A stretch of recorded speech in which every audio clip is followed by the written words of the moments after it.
Bonjour, bon après-midi, bonsoir à tout le monde et bienvenue une fois de plus chez Kevin Hotel TV. Et aujourd'hui, j'aimerais qu'on parle simplement de totem. Est-ce qu'un chrétien peut avoir le totem? Certaines personnes ont posé des questions à savoir si un chrétien a le droit de manger aussi le porc. Donc, on va lire simplement la Bible pour savoir ce que la Bible dit. Que dit la Bible par rapport à cette question? La question du porc ou la question du totem pour un chrétien.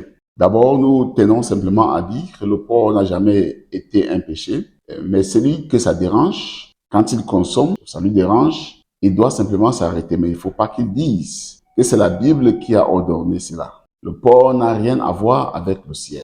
Il y a certaines choses qui, pour nous, sont un véritable scandale. Il y a les gens qui disent je crois en Dieu et puis ils sont des totems. Ils sont des totems. La question qu'ils me posent, où est la différence entre eux et les féticheurs? Où est la différence entre eux? Quelle est la différence entre ces gens-là et les marabouts? Quelle est la différence entre ces gens et les brouteurs? Le brouteur, ça va faire son amour. Il y a les totems pour ça. Le marabout dit il y a des totems pour le fétiche qu'il fait pour toi. Le féticheur dit il y a des totems pour le fétiche qu'il fait pour toi. Maintenant tu dis tu adores le créateur des cieux et de la terre. Le tout-puissant, le Dieu des dieux. Et dans ça encore tu as totem. Non, chez nous on ne met pas ça. Chez nous on ne met pas ça. Chez vous où ça? Ça, c'est d'un. De deux, on va lire le verset que ceux qui sont contre la consommation de la viande de porc, le verset qu'ils lisent souvent, le verset qu'ils prennent souvent. Et là, c'est Lévitique 11, verset 7, que je vais lire pour vous. Lévitique 11, verset 7. Vous ne mangerez pas le porc qui a la corne fendue et le pied fourchu, mais qui ne rumine pas. Vous le regarderez comme impur. Donc, Lévitique 11, verset 7 nous dit que nous ne devons pas manger le porc qui a la corne fendue. Mais la question qu'on doit simplement poser en lisant ces versets, c'est de savoir, un porc qui a la corne fendue, c'est quel genre d'animal ça? C'est quel genre d'espèce? Parce que nous connaissons très bien le porc, mais avec la corne fendue, moi, je n'ai jamais vu cela. Je pense que vous ne me direz pas le contraire.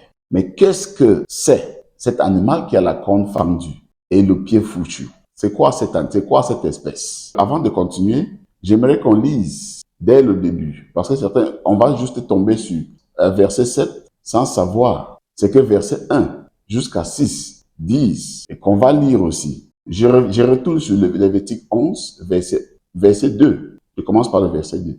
Parlez aux enfants d'Israël et dites, voici les animaux dont vous mangerez parmi toutes les bêtes qui sont sur terre. Vous mangerez de tout animal qui a la corne fendue, le pied fourchu et qui rumine. Mais vous ne mangerez pas de ceux qui ruminent seulement et qui ont la corne fendue seulement. Ainsi, vous ne mangerez pas le chameau. Ça veut dire la Bible aussi nous ordonne de ne pas manger le chameau. Mais la plupart des gens qui ne mangent pas le porc mangent le chameau. Est-ce qu'ils ont lu ces versets?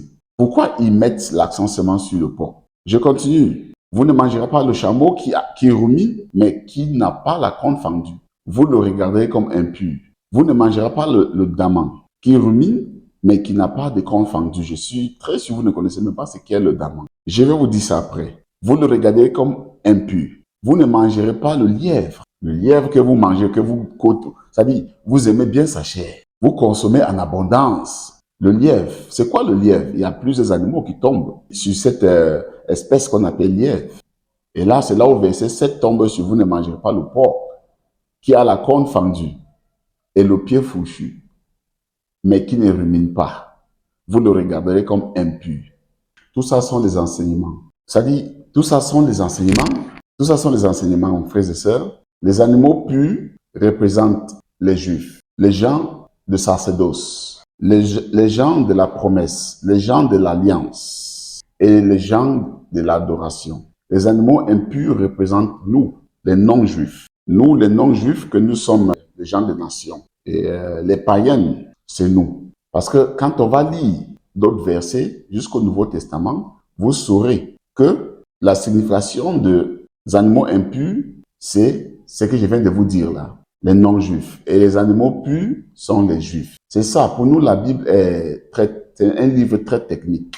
Chaque mot est très important, chaque virgule est très importante. on ne change pas sa place, on n'ajoute rien. Mais quand vous lisez juste comme ça, vous allez vous dire, ah, voilà le porc. Mais quel porc qui a la corne fendue? Les gens ne comprennent rien. Ce sont les enseignements. Même dans Marc 5, versets 1 à 5. Là, c'est vrai, Jésus a chassé le démon, légion, et envoyé dans un troupeau de porcs. Et le troupeau de porcs s'est noyé dans l'eau, dans la mer. Mais la question à poser, c'est que faisait le troupeau de porcs en Israël? Ils élevaient le troupeau, ils élevaient ces porcs-là pour faire quoi avec? En plus, qui veut dire troupeau? Qui veut dire troupeau veut dire qu'il y avait un berger. Ça veut dire il était en train d'élever ces porcs tranquillement. Maintenant, pour ceux qui se demandent mais oui, pourquoi il a mis dans les porcs là, ou dans les porceaux? C'est très simple. Est-ce que les porceaux là sont arrivés chez vous? C'est vrai qu'on dise qu'ils sont partis noyer dans la mer. Les démons sont les esprits. Est-ce que l'esprit là est mort dans l'eau? Non. Pourquoi vous ne pensez pas aussi qu'il y a des poissons là-bas, il y a des crabes, il y a tout dans l'eau? Donc, probablement, comme ils ont besoin de chair pour réagir, pour entrer en activité, ils sont entrés dans les poissons. Et les poissons là, vous mangez aussi. Donc, on ne regarde pas, on ne fait pas d'amalgame, on ne regarde pas toutes ces choses-là. Parce que quelque part, vous allez voir à la fin que la Bible nous dit de manger de tout ce qui se vend au marché. Jésus a brisé cela. On va lire pour comprendre exactement si c'est quoi les animaux impurs et les animaux purs. On va lire les Actes des Apôtres, 10, verset 1. Dans ce passage, toutes les réponses s'y trouvent. Je vais lire pour vous les Actes des Apôtres, 10, verset 1. Il y avait à Césarée un homme nommé Corneille, centenier dans la cohorte dite italienne. Cet homme était pieux et craignait Dieu avec toute sa maison. Il faisait beaucoup d'aumônes au peuple et priait Dieu continuellement. Vers la 9e heure du jour, il vit clairement dans une vision un ange de Dieu qui entra chez lui et qui lui dit, Corneille, les regards fixés sur lui, il saisit d'effroi et répondit, qu'est-ce, Seigneur? Et l'ange lui dit, tes prières et tes aumônes sont montées devant Dieu. Et il s'en est souvenu. Ça veut dire, Corneille faisait beaucoup d'aumônes, faisait beaucoup de bien aux gens, il donnait les cadeaux et autres, et il priait beaucoup Dieu. Mais là, c'est pour vous dire, ces aumônes que vous faites, ces dons que vous faites et tout, ce n'est pas la route pour le paradis. Vous allez recevoir vos bénédictions ici sur terre. On encourage les gens de faire des aumônes, c'est vrai. Et les bénédictions aussi, vous les recevez directement ici sur terre, ou dans ce monde. Mais pour avoir le paradis, ce n'est pas les aumônes, ce ne sont pas nos actes. Il faut la parole. La parole est la vérité. Il faut que quelqu'un vous prêche l'évangile. Et c'est ça donc Dieu s'est souvenu de lui et Dieu veut donc l'envoyer quelque part pour qu'il aille entendre les paroles qui vont le sauver. Je continue, verset 5. Envoie maintenant des hommes à Jopé et fais venir Simon, surnommé Pierre. Donc, l'ange demande à Corneille, qui était un grand type, d'envoyer les hommes vers Simon Pierre, l'apôtre de Jésus. Verset 6. Il est logé chez un certain Simon, corroyeur, dont la maison est près de la mer. Verset 7. Dès que l'ange qui lui avait parlé fut parti, Corneille appela 2 de ses serviteurs et un soldat, pieux d'entre ceux qui étaient attachés à sa personne. Verset 8. Et après leur avoir tout raconté, il les envoya à Jopé. Verset 9. Le lendemain, comme ils étaient en route et qu'ils approchaient de la ville, Pierre monta sur le toit vers la 6e heure pour prier. C'est-à-dire vers la 6e heure aussi, l'apôtre Pierre était chez lui et il est monté sur le toit pour prier. Verset 10. Il eut faim et il voulut manger. Pendant qu'on lui préparait à manger, il tomba en extase. Il vit le ciel ouvert et un objet semblable à une grande nappe attachée par les 4 coins qui descendait et s'abaissait vers la terre et où se trouvaient tous les quadrupèdes et les reptiles de la terre et les oiseaux du ciel. Une voix dit, lève-toi, Pierre, tue et mange. Verset 14. Mais Pierre dit, non, Seigneur, car je n'ai jamais rien mangé de souillé, ni d'impur. Donc même la voix, Pierre a reconnu, c'est la voix du Seigneur. C'est la personne avec qui il a marché toute sa vie. Il a marché avec Jésus. Donc la voix ne lui surprend pas. Quand il entend juste la voix, il sait que c'est son Seigneur qui parle, le Seigneur Jésus-Christ. Je continue. Verset 15. Et pour la seconde fois, la voix se fit encore entendre à lui. Ce que Dieu a déclaré pur ne le regarde comme souillé. Verset 16. Cela arriva jusqu'à 3 fois. Et aussitôt, après l'objet fut retiré dans le ciel. Verset 17. Tandis que Pierre ne savait en lui-même que penser, du sens de la vision. Ça veut dire, même le sens de la vision, Pierre est en train de réfléchir. Mais qu'est-ce que ça veut dire? Cette vision que je viens de voir là, qu'est-ce que ça veut exactement dire? Donc, pendant qu'il est en train de penser à ça, voici les hommes envoyés par Corneille, s'étant informés de la maison de Simon, se présentèrent à la porte et demandèrent à haute voix si c'était là que logeait Simon, surnommé Pierre. Et comme Pierre était à réfléchir sur la vision, l'Esprit lui dit, voici 3 hommes te demandent. Nous sommes déjà au verset 19. Verset 20.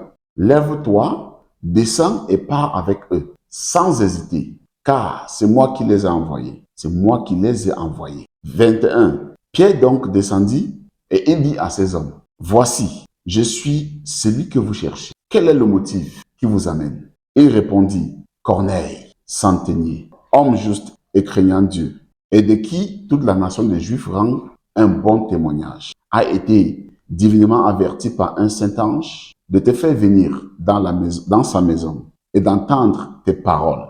Ça, c'est très, très important. Corneille va entendre les paroles de Pierre. Ça, c'est les paroles qui vont le sauver. Malgré qu'il faisait les aumônes, malgré que c'est un bon homme, il faisait tout.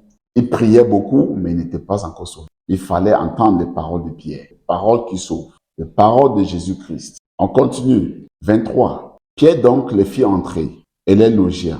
Le lendemain, il se leva et partit avec eux. Quelques-uns des frères de Joppé l'accompagnèrent. Il arrivait à Césarée le jour suivant. Corneille les attendait. Il avait invité ses parents et ses amis intimes. La réponse va sortir dans bientôt. Lorsque Pierre entra, Corneille, qui était allé au-devant de lui, tomba à ses pieds et se prosterna. Là, c'est le verset 25. Corneille est venu se prosterner devant Pierre. Qu'est-ce que Pierre va dire? La réponse aussi est très importante. On commence par ici. Mais Pierre le releva en disant, lève-toi, moi aussi je suis un homme. Vous voyez? Pierre, l'apôtre Pierre, vos pasteurs là, vos prophètes là, au Nigeria, un peu partout là, est-ce qu'ils atteignent le niveau de Pierre? Mais les gens se prosternent devant Pierre et Pierre les releva. Pierre les a relevés. Que non, relevez-vous. Je suis juste un homme comme vous. Mais vous vous prosternez devant vos pasteurs, devant vos prêtres, devant tout. Est-ce qu'alors c'est biblique quand les gens se prosternent devant leur guide? Et les guides aussi ne disent rien. Ça veut dire qu'ils aiment ça. Question alors pour un champion, est-ce qu'ils sont des dieux? Vous devez être sages. Verset 27. Et conversant avec lui, il entra et trouva beaucoup de personnes réunies. 28. Vous savez, leur dit-il, qu'il est défendu à un juif de se lier avec un étranger ou d'entrer chez lui. Mais Dieu m'a appris à ne regarder aucun homme comme souillé et impur. Je répète, verset 28. Vous savez, leur dit-il, Pierre leur dit, qu'il est défendu à un juif de se lier avec un étranger ou d'entrer chez lui. Mais Dieu m'a appris à ne regarder aucun homme comme souillé ou impur. C'est pourquoi le verset 29, je n'ai pas eu d'objection à venir puisque vous m'aviez appelé. Je vous demande donc pour quel motif vous m'aviez envoyé chercher. Pour quel motif vous m'avez envoyé chercher. Verset 30. Corneille dit, il y a 4 jours, à cette heure-ci, je priais dans ma maison. À la 9e heure, et voici un homme, vêtu d'un habit éclatant, se présenta devant moi et dit, Corneille, ta prière a été exaucée, et Dieu s'est souvenu de tes aumônes. Envoie donc à Joppé et fais venir Simon surnommé Pierre. Il est logé dans la maison de Simon, courroyeur, près de la mer. Aussitôt, j'ai envoyé vers toi, et tu as bien fait de venir. Maintenant, donc, nous sommes tous devant Dieu pour entendre tout ce que le Seigneur t'a ordonné de nous dire. Verset 34. Alors, Pierre ouvrant la bouche, dit, en vérité, je reconnais que Dieu ne fait point d'acceptation de personne, mais qu'en toute nation, celui qui le craint et qui pratique la justice, lui est agréable. Il a envoyé la parole aux fils d'Israël en leur annonçant la paix par Jésus-Christ, qui est le Seigneur de tous. Alors, chers frères et sœurs, je sais que le texte est trop long, c'est Acte 10, verset 1 jusqu'au 34. Mais il faut vraiment tout lire, c'est très important, parce qu'on trouve la réponse de notre préoccupation. Un chrétien ne doit pas avoir de totem. Un chrétien peut manger de la viande de porc sans péché. Mais si ça le dérange, comme je viens de dire, il doit cesser de consommer. En conclusion, les animaux impurs dans Lévitique 11, verset 7, sont les non-juifs. Et les animaux purs sont des juifs. Voilà ce que la vision de Pierre nous révèle. Donc, merci d'avoir suivi cette vidéo. Shalom à tous, que le Seigneur vous garde.